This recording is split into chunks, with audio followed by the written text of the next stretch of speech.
Easter greetings to you all. The very first parish I was assigned to after my ordination to the priesthood took on an intern shortly after I joined the staff.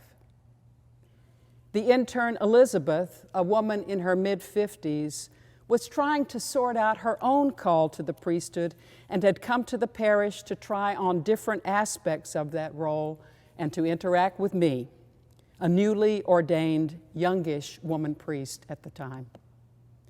Very new to the role myself, I was aware that though friendly towards me, Elizabeth had many questions about me, many assumptions about me, many potential issues with me.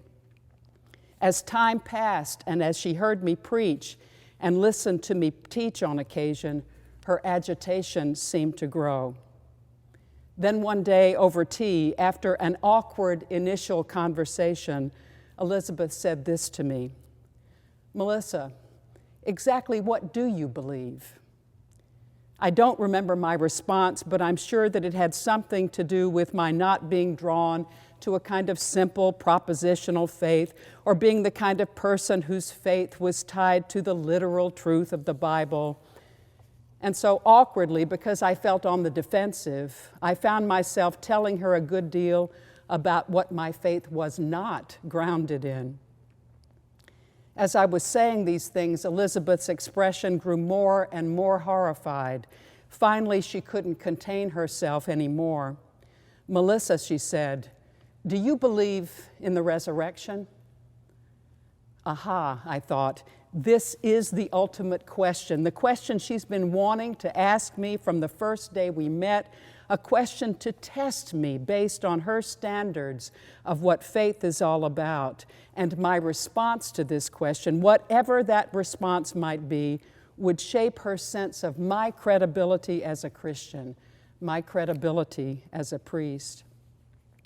I took a deep breath, wondering what in the world to say that would be true on a deeper level for me. What to say that would just provide Elizabeth with an answer to her question, but might shift the ground to what I thought was important. And then for a second, my mind went back to the days, the weeks, and even the years after the death of my own child, an event that I had believed would destroy my life, but did not. And then my mind went back to other events too, to defeats, to wounds, to losses, all of which seemed to wield the power of death over me. And yet there I was, at a table in a coffee shop, still very much alive, sipping tea and talking to Elizabeth. "Do you believe in the resurrection?" Finally, words came. "I rely on the resurrection," I said. "I rely on the resurrection." Perhaps it was a subtle distinction that I was making, but for me it was and is a critical one. And perhaps in some strange way it was similar to the distinction the angel in dazzling clothes was making when speaking to the two women who had come to the tomb to tend the body of their rabbi and friend in today's gospel account. "Do not be afraid," the angel tells them. "I know that you are looking for Jesus who was crucified. He is not here, for he has been raised. Come and see the place where he lay. Then go quickly and tell his disciples, he has been raised from the dead, and indeed, he is going ahead of you to Galilee. There you will see him." In this account of the resurrection, the angel, of course, affirms Jesus' resurrection from the dead, but the emphasis is on this, that Jesus is among the living, going ahead of them to Galilee, newly inhabiting life in all of its challenges and dynamism, still in relationship with them and with us.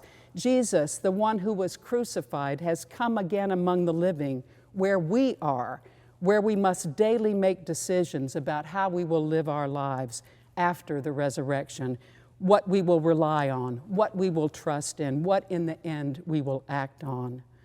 I rely on the resurrection.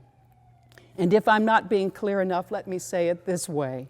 Our Christian faith, the faith we ourselves have been baptized into, is not just about subscribing to a list of propositions or certainties that settle things for us, that lead us into a secure faith position that somehow insulates us from the real challenges of our lives or the difficult issues in the complex and troubled world we find ourselves in. Rather, our Christian faith is about our entering a larger story that God invites us into, a story in which, marvelous to tell, new life emerges from the shadow of death, in which it is possible that a lovely dwelling place will rise from the shards of our shattered expectations, in which beauty blooms from the place of despair, and in which community can conquer isolation and abandonment. And what we do in awe and wonder, and sometimes quaking with fear, is to give ourselves over to that story, a story that we did not write, but that we can live out. It's a story about our being created in the image of God and at times our losing hold of that image.